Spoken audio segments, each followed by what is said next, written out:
Nous allons commencer donc par une description du patrimoine et tout, et après nous parlerons de l'association et plus en détail des projets, et surtout, on va essayer de dialoguer. Donc, Marie-Charlotte, je vous laisse la parole. Vous allez m'entendre pour tout ce qui est première partie. Donc, avant de parler en fait de Femmes nouvelles des mers, on voudrait déjà que vous puissiez bien cerner le sujet de ce qu'est un patrimoine. L'UNESCO a élargi en fait la notion. Elle a permis à tous on n'est plus du tout uniquement dans la préservation, mais il y a des connexions qui se font bien au-delà que de la préservation, de la restauration. Et on glisse tout naturellement vers une des dernières définitions qui est le patrimoine immatériel, qui rejoint de toute façon la notion de patrimoine classique, on va dire, dans le fait c'est un patrimoine qui se transmet, qui met en avant aussi le caractère identitaire, culturel, et également la créativité et la diversité. Vous avez vu qu'on a écrit mémoire, au singulier, la mémoire, et patrimoine, avec un S. D'un côté, nous distinguons le patrimoine humain, et de l'autre, ce que nous appelons patrimoine unique et privé. Le patrimoine humain, c'est tout ce qui est portrait de femme. En fait, l'idée, c'est de faire émerger, pas les figures les plus connues, parce que là c'est très facile, nous avons beaucoup de personnes qui sont marquées par les Outre-mer et qui sont célèbres. Mais celles-là, elles nous intéressent guère. Celles qui nous intéressent, c'est celles qui sont un peu dans l'ombre et qui ont apporté quelque chose à leur environnement. C'est-à-dire des personnes qu'on aurait envie d'imiter, qui peuvent servir de modèle. Parce qu'il nous semble important pour des personnes plus ou moins de la diaspora, qu'elles aient comme ça des modèles de personnes qui ont avancé, quel que soit l'endroit d'où elles viennent et quelles que soient les études qu'elles ont faites. Je ne crache absolument pas sur les études, mais l'important c'est la personne et ce qu'elle apporte à l'autre. Donc ça c'est pour le patrimoine humain.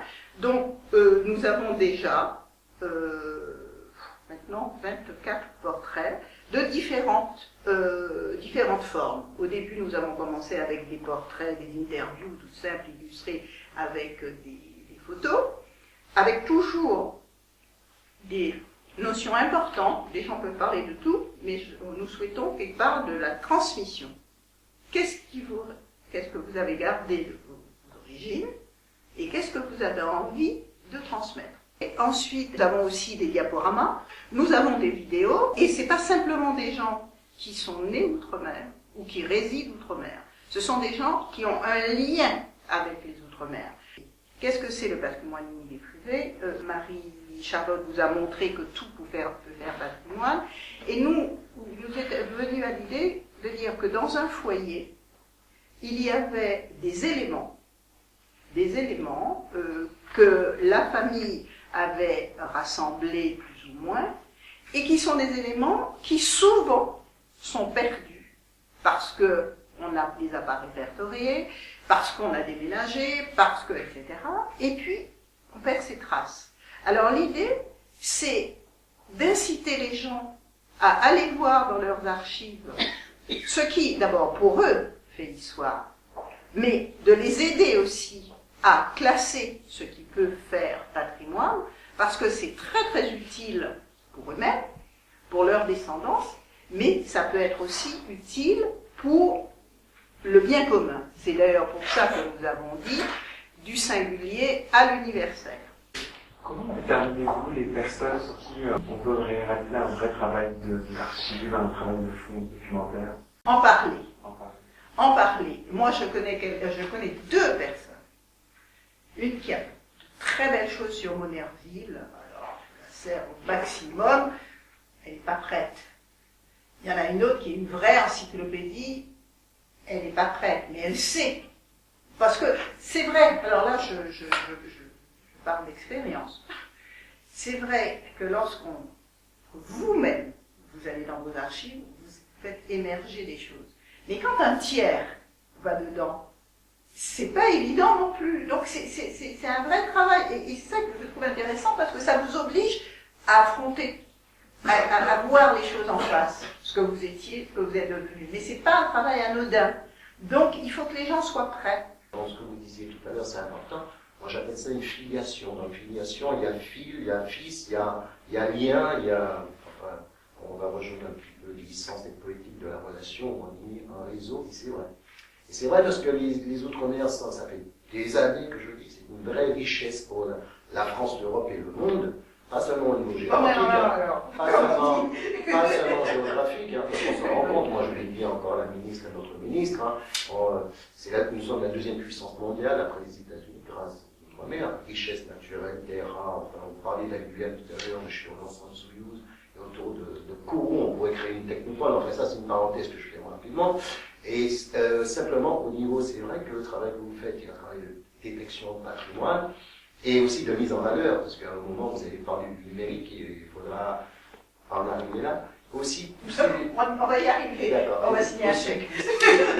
Pousser les gens, parce que dans l'héritage, même si ça fait un petit peu marchand, etc., il y a aussi une certaine forme de donation. Donation partage. Les gens, moi j'ai lu par exemple les journaux, les carnets de Poilu qui était parti pour la guerre 14-18. Mais j'étais fasciné. Pourtant, je ne suis pas un militariste, mais je me disais que des gens qui n'avaient jamais vu la France, la neige et tout ça, disaient dans leur carnet qu'ils avaient un devoir de sang, devaient verser leur de sang pour la France. C'est extraordinaire. Et bien souvent, il ne l'a pas très bien reçu. On avait là ici, bon, Manon l'a compris, il a vécu lui-même, etc. Donc tout ça pour vous dire effectivement le travail que vous faites, c'est un travail magnifique, parce qu'il faut mettre en valeur, il faut déjà que nous ayons conscience que nous avons un patrimoine universel, parce qu'on passe du singulier à l'universel. Au départ, on met en avant l'apport de la femme, parce que c'est... ça n'a pas été, même si ça se rattrape maintenant, ça n'a pas été suffisamment valorisé, et qu'en plus, c'est vrai, ne serait-ce que par la biologie, elles transmettent.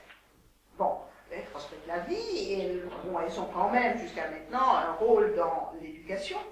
Donc, c'est pour ça. Donc, on a commencé par les femmes, mais au contraire, moi, vraiment, si c'est un truc où il n'y a que des femmes, ça ne m'intéresse pas. Dans ces cas-là, pourquoi vous avez mis une femme au-delà des mères? Mais oui, c'est parce que c'est parce que voilà, parce que c'est l'apport des femmes. Et j'ai bien dit dans tous les heures, c'est avec le concours de tous, hommes et femmes de tous nos horizons, l'apport de la femme à la société. On focalise sur l'apport de la femme à la société, je parle de la femme en général, mais on commence par les Outre-mer. C'est vrai que je revendique qu'on focalise sur l'apport de la femme. Mais tout le reste, par exemple la partie patrimoine unique et privé, c'est pas uniquement les femmes. Je peux comprendre qu'un homme va dire, ben bon, c'est pas une femme, je viens pas.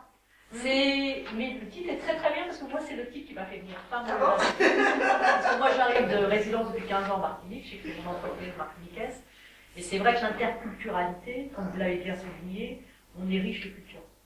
Voilà. On arrive, que ce soit en Martinique ou tous les gens qui vivent dans les îles, on le croise. La Normandie, la Bretagne, tous les gens du monde entier. Ce qui fait qu'un Iléen, parce qu'en fait je suis devenue Iléenne, maintenant 15 ans, attend beaucoup plus de choses. Parce qu'en fait, aujourd'hui, eh bien, on ne va pas se regarder, toi t'es Martiniquais, tu vois, t'es Guadeloupéen. Ah oui, mais en même temps, j'ai fait un tour à Tahiti. Ah oui, en même temps, j'ai vécu à Nouméa. Donc, on brasse, et très vite, on rentre, on s'aperçoit qu'on a traversé les mers. Et on a appris beaucoup plus en traversant les mers qu'en restant sur place. Oui, cette richesse-là, elle est à tous. Personnellement, j'ai eu la chance de vivre 6 ans au Moyen-Orient, 2 ans en Afrique. Si je peux faire Fabula des mers, c'est parce que j'ai été confrontée à d'autres cultures et qui m'a fait mieux voir ma culture. Au niveau des archives, comment vous faites Alors, pour le moment, on n'a qu'un fonds. Alors, pour le moment, on l'a fait traiter, retraiter, etc. On l'a fait même conditionner. Il est donc dans les conditions de musée. Et maintenant, on va le faire numériser. On a besoin d'en savoir plus sur Césaire ou sur un autre thème. On peut consulter ensuite ce fonds. Alors, pour le moment, non, mais si vous avez quelqu'un qui fait, parce qu'il n'est pas, il est en... il est à Londres. Pardon? Non, c'est pas seulement ça, non. Mais il est maintenant chez un conservateur, hein, de façon à ce qu'on soit tranquille. Bon. Mais imaginez qu'il y ait quelqu'un qui veuille travailler sur Césaire, ou, bon, déjà on peut lui montrer ce qu'on a. qu'il va peut-être trouver chez d'autres. Mais ce qu'il ne va pas trouver, c'est le truc de l'ERIS. Ce qu'il ne va pas trouver, éventuellement, c'est le journal de Dakar. Ce qu'il ne va pas trouver, ce sont les statuts de la première association, le Toucan. Bon, très bien. Et à ce moment-là, bon, si vraiment il en a besoin, c'est un peu comme la Bibliothèque nationale. Avant, quand moi je faisais mes études, j'allais à la réserve de la Bibliothèque nationale. Et si vous permettez, je vais partager avec vous quelque chose qui a été extraordinaire. Je suis allée dans la réserve, quand elle était encore rue de Richelieu, hein, la Bibliothèque nationale. Et j'ai demandé une œuvre, et je suis tombée sur Corps perdu de Césaire, illustré par Picasso. J'ai eu en main. Et là, j'ai compris ce qu'était le surréalisme. J'avais des idées, je lisais, etc. J'avais rien compris. Mais là, de voir ces deux arts qui se retrouvaient, c'était extraordinaire. Donc, pour revenir sur Terre et pour répondre à votre question, si vraiment il y a une urgence et quelqu'un a besoin, on s'arrangera pour le faire. À terme, justement, ces trucs-là, il faudra qu'ils aillent soit dans une fondation, soit dans un truc comme ça. C'est pas, je veux dire, l'important, c'est pas de le faire et de le rapager, c'est de faire quelque chose. Et c'est là aussi où nous avons besoin aussi de juristes, parce que il faut que la descendance, les gens, les héritiers, sachent ce qu'est leur patrimoine, en fait, ce qui est leur patrimoine, mais qu'on les conditionne pour qu'ils ne se le déchirent pas, et que plutôt ils aillent le donner quelque part. Donc ça, c'est toute une démarche juridique pour pouvoir le faire. Mais là, on en est là. Mais donc, je veux dire, il y aura ça, mais je vous dis, le Monerville, et j'espère bien que je l'aurai bientôt, c'est pas moi qui l'aurai, puisque c'est pas à moi, mais que je vais pousser la personne à accepter de mettre ça bien en ordre, parce que je sais pas essayer de lui faire comprendre que c'est pour le bien commun, et que lorsqu'on a plus 20 ans, il est temps de transmettre. Que vous n'avez pas pour ambition de créer vous-même votre propre fondation, ou d'avoir un partenariat avec un musée, par exemple, pour certaines œuvres, les exposer, parce que ce qui est important, c'est pas seulement de les conserver, et de les mettre à la disposition, soit des chercheurs, soit de particuliers, et puis de tout le monde, quoi. C'est ça l'idéal. Si on gravit ce palier que bon ben là, si on arrive à prendre le braquet supérieur, peut-être, puisque, je ne peux pas dire que tout est en place, mais les fondations sont là, c'est évident ce qu'on veut faire, les gens ont bien compris. Donc, peut-être qu'à ce moment-là, on peut, mais pour le moment, on n'a pas suffisamment de fonds.